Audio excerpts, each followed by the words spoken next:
Bonjour à toutes et à tous, bienvenue dans Parigo. Cette semaine, je vous invite à faire connaissance avec un petit nouveau, enfin un petit, il mesure quand même plus de 70 mètres et pèse près de 120 tonnes. Ce beau bébé, le voici, il s'agit du MF19, le métro ferré nouvelle génération, tout juste sorti des usines d'Alstom et amené à équiper 8 lignes de métro d'ici 2035, une petite révolution. Spacieux, lumineux, climatisé, modulable, ce nouveau matériel roulant promet beaucoup, même si, premier bémol, et oui, déjà le nombre de places assises y sera nettement plus limité qu'aujourd'hui. Alors le MF19 va-t-il devenir la nouvelle bétaillère de luxe du réseau? Quelles seront les premières lignes équipées et surtout, à quel rythme? C'est ce que je vous propose de voir avec moi aujourd'hui. Le MF19, c'est d'abord une promesse, celle d'un métro moderne, fiable, silencieux et climatisé. Et oui, tout arrive. De quoi donner un sacré coup de jeune à des lignes restées comme bloquées dans les années 70 ou 80, là où circulent encore des rames âgées de plus de 50 ans. Il était temps. Les premiers exemplaires de ce nouveau métro sortent à peine des usines d'Alstom. 2300 personnes se consacrent quotidiennement à leur fabrication.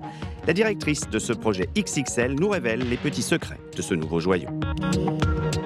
Nous verrons ensuite comment la RATP se prépare à l'arrivée massive des MF19. 8 lignes vont être équipées les unes après les autres et tout doit être repensé, ou presque.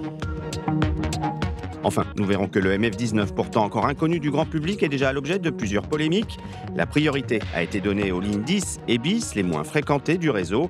Les places assises, elles, seront moins nombreuses qu'aujourd'hui. Alors pourquoi ces choix? Entretien vérité avec Île-de-France Mobilité.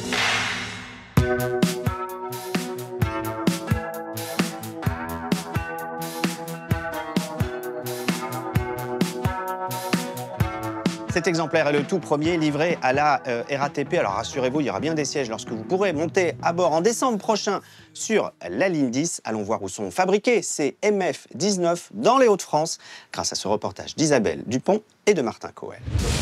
En bout de chaîne, le MF19, c'est ce métro tout neuf, suréquipé et novateur. Mais dans les ateliers d'Alstom, où il est fabriqué, tout commence par de la chaudronnerie.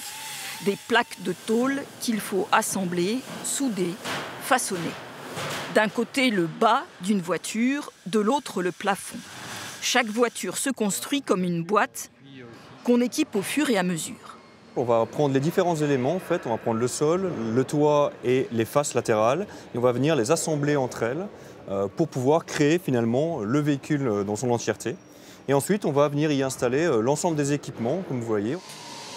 Dans un autre atelier, c'est le bogie du métro, sa partie roulante qui passe sous presse pour évaluer sa résistance.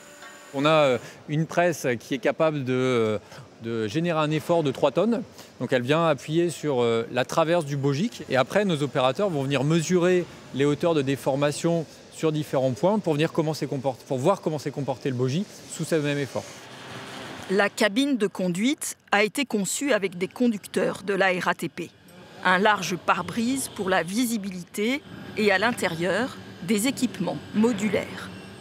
Vraiment une partie importante puisqu'en plus, elle est prédisposée pour passer en automatique si jamais il y avait le souhait de transformer le train d'une version conduite manuelle en version conduite automatique. Et elle comprend l'ensemble des dispositions permettant l'exploitation finalement de ces trains MF19 sur l'ensemble des lignes. Dans chaque voiture, 12 km de câbles qui font toute l'intelligence du train. L'étape d'après, c'est la déco intérieure. Les sièges, les revêtements, les éclairages. Et voilà, bienvenue à bord du MF19. Et donc là, le véhicule est terminé, on ne va plus rien monter dedans. On ne va plus passer que sur des phases de contrôle, de vérification d'étanchéité et de retest pour vérifier et garantir le fonctionnel du véhicule. Pendant plus de 700 heures, toutes les fonctionnalités du métro sont testées. Un long processus avant de commencer à le faire rouler. On a 34 procédures à dérouler. Alors c'est des procédures qui vont de la mise sous tension jusqu'à le test des portes, le test de la climatisation, l'éclairage, avec tous les modes dégradés. Pour l'instant, 4 nouveaux métros sont sortis des usines de Valenciennes. Alstom s'apprête à lancer la fabrication en série des MF19, 147 rames prévues d'ici 2033.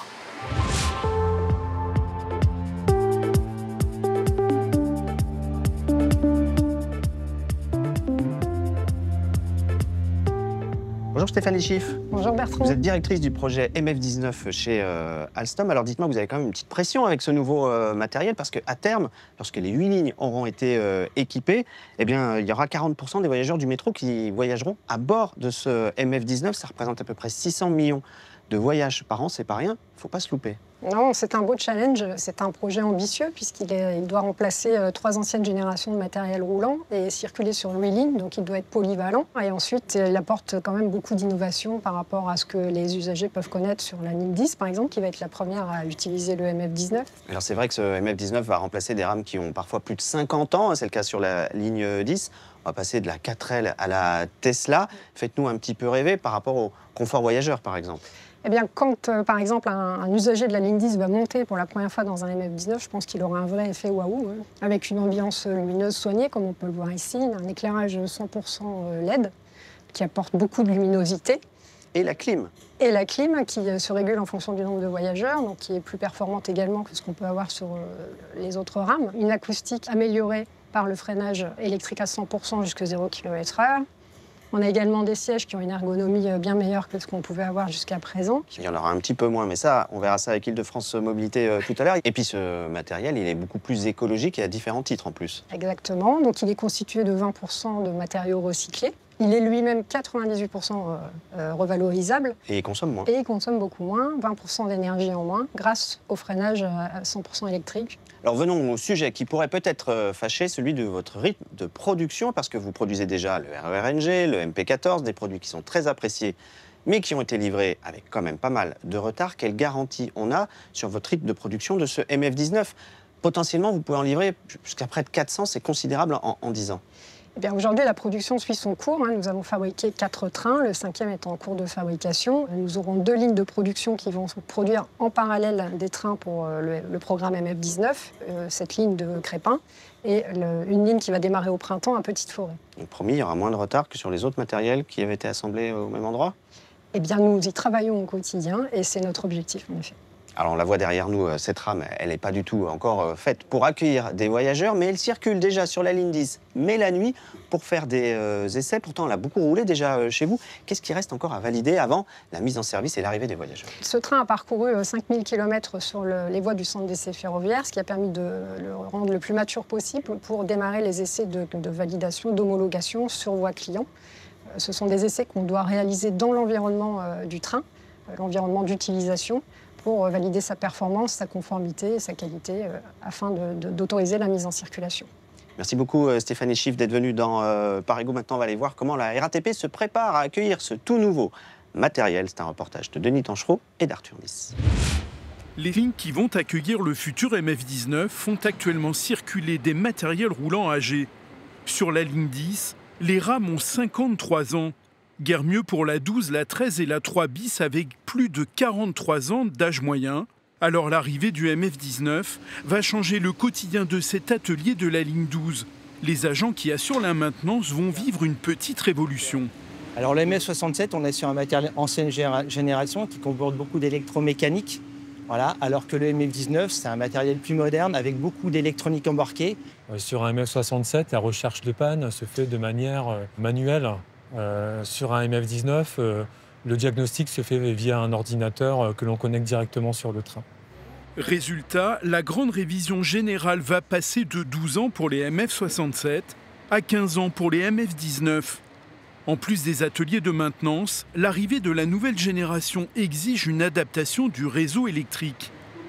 Le poste de redressement électrique de la Motte Piquet-Grenelle va désormais alimenter la ligne 10, première ligne à accueillir le MF19. On a ajouté une alimentation supplémentaire pour la ligne 10 pour renforcer l'énergie que l'on met à disposition de la ligne 10 pour le MF19.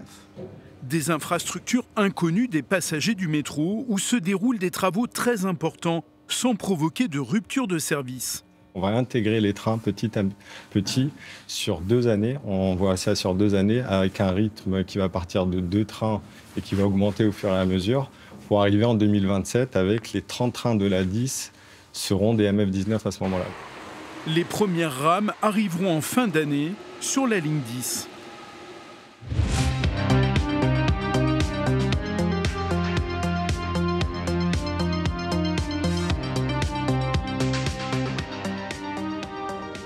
Bonjour Grégoire de Lasteyrie. Bonjour Bertrand Lambert. Vous êtes vice-président d'Île-de-France Mobilité. Alors à terme, ce MF19 va équiper 8 lignes de métro dans cet ordre-là, très précisément. La 10 d'abord, ça sera ensuite la 7 bis, la 3 bis, la 13, la 12, la 8, la 3. Et la 7, ça prendra environ 10 ans. Pourquoi commencer par équiper les 3 lignes qui sont les moins fréquentées et qui ont une régularité au top? Est-ce qu'on ne pouvait pas commencer par des lignes peut-être plus problématiques? Mais justement non, en ferroviaire, quand vous commencez par mettre un nouveau matériel roulant sur les voies, vous avez une première période d'1 ou 2 ans qui s'appelle le déverminage. C'est-à-dire que les premières rames qui sortent, qui sont produites par l'industriel, il faut s'assurer qu'au-delà de toute la théorie, de tous les tests qui ont été faits, en situation réelle, ça marche bien. Et donc, vous commencez sur les lignes qui ont pas la situation la plus tendue, donc pas par la ligne 13, mais par la ligne 10 qui effectivement fonctionne bien. Donc c'est pour ça qu'on a volontairement choisi la ligne 10. Alors effectivement, on se souvient des difficultés à ses débuts du Francilien, un train qu'on adore aujourd'hui, mais qui avait vraiment des gros problèmes au départ. On espère que ce ne sera pas le cas sur ce MF19. Donc on peut comprendre le début sur la 10, mais ensuite, pourquoi enchaîner finalement sur les lignes bis? Il faut pouvoir monter en puissance. Pour l'instant, l'usine va produire un train tous les mois. À partir de mi-2026, ça sera 2 trains tous les mois. Mi-2027, on passera à 3 trains tous les mois. Et 1 an plus tard, on passera à 4 trains tous les mois. Donc on aura aussi une capacité d'envoyer plus de trains sur des lignes plus capacitaires qui demandent plus de matériel roulant. Alors à peine né, ce MF19 a déjà connu sa première polémique à propos des places assises. On les voit juste à côté de nous avec les couleurs habituelles d'Île-de-France Mobilité. Le problème, c'est qu'il y en aura moins qu'avant, puisque aujourd'hui, on a entre 39 et 54 places assises par rame. Et dans ces nouvelles versions, il y en aura entre 28 et 36. La perte peut être de 40%, mais c'est un choix que vous assumez. Oui, c'est un choix très assumé d'Île-de-France Mobilité, c'est d'avoir des métros qui soient plus capacitaires. Ça veut dire plus d'espace de circulation et d'espace pour avoir des voyageurs qui puissent être debout et donc emporter plus de personnes. Mais c'est également avoir des portes plus larges pour pouvoir faire monter et descendre les voyageurs plus vite. Bref, avec ce matériel-là, à nombre de métros constant, on est capable de transporter par heure 1000 personnes de plus. Ça veut dire qu'on n'est pas très optimiste sur la désaturation du métro aux heures de pointe. C'est parce qu'on est très optimiste sur le fait que les transports en commun vont continuer à être de plus en plus utilisés, Bertrand. Et donc c'est très important d'avoir des métros qui puissent faire face. Le métro, on ne le pense pas juste pour les 5 ans qui viennent, mais bien pour les 40 prochaines années, ce MF19 qui va rouler longtemps. Alors les associations d'usagers sont plutôt partagées par rapport à ce choix. Certains parlent de bétaillère de luxe pour ce nouveau train, parce que finalement, il y aura énormément de monde qui sera debout malgré tout le confort. Comment vous réagissez à ça? Encore une fois, notre responsabilité d'Île-de-France Mobilité, c'est de pouvoir transporter les usagers. Si les usagers voient passer un train avec beaucoup de sièges, mais qui reste à quai en heure de pointe parce qu'ils ne peuvent pas monter dedans parce qu'il n'y a pas de place, on ne remplit pas notre mission. Alors parlons à présent de la qualité de l'air dans le métro. Ce nouveau matériel, on aurait pu se dire qu'il allait être équipé de tout ce qui se fait de plus moderne, et notamment des aspirateurs à particules positionnés derrière les freins pour aspirer les particules avant qu'elles ne soient émises en station et dans les tunnels, notamment au moment du freinage. Et pourtant, ça ne sera pas le cas. Pourquoi avoir fait ce choix de ne pas équiper ce train hyper moderne de cette nouvelle technologie? Le MF19 a été conçu en 2019, comme son nom l'indique, et à l'époque, la technologie des aspirateurs n'était pas encore réellement sur le marché. Depuis, certaines entreprises proposent ces systèmes-là, mais le choix qui a été fait sur ce métro ici, c'est d'avoir un freinage qui ne soit pas un freinage mécanique qui émet des particules fines, mais d'avoir un freinage électrique. Mais on n'est pas complètement certain de l'effet sur les particules fines, puisqu'il y a un métro qui déjà fonctionne au freinage électrique sur le réseau, c'est le MF01, bien connu des voyageurs des lignes 2, 5 et 9. Et lorsqu'on a fait des études très récemment, que vous avez menées d'ailleurs à Île-de-France Mobilité, on s'est aperçu que c'était les lignes les plus polluées en particules fines, ce qui est a priori complètement illogique. Donc on se dit que ce n'est pas forcément une solution miracle, ce freinage électrique. Alors déjà, il faut voir quel lien de cause à effet entre le freinage électrique et les particules fines sur ces lignes-là. En tout cas, ce qui est sûr, c'est que la qualité de l'air dans le métro, c'est un des combats d'Île-de-France Mobilité. Bien, on espère que ce MF19 sera aussi performant pour la qualité de l'air qu'il s'annonce prometteur pour le confort des voyageurs. Merci beaucoup Grégoire de Lasteyrie d'être venu dans Parego. Voilà, vous l'avez compris, c'est la fin de cette émission. Un tout petit peu de patience pour venir vous aussi s'asseoir sur ces sièges du MF19. Ça sera en décembre prochain sur la ligne 10. Passez un très très bon week-end. Nous on se retrouve la semaine prochaine, même jour, même heure. Salut!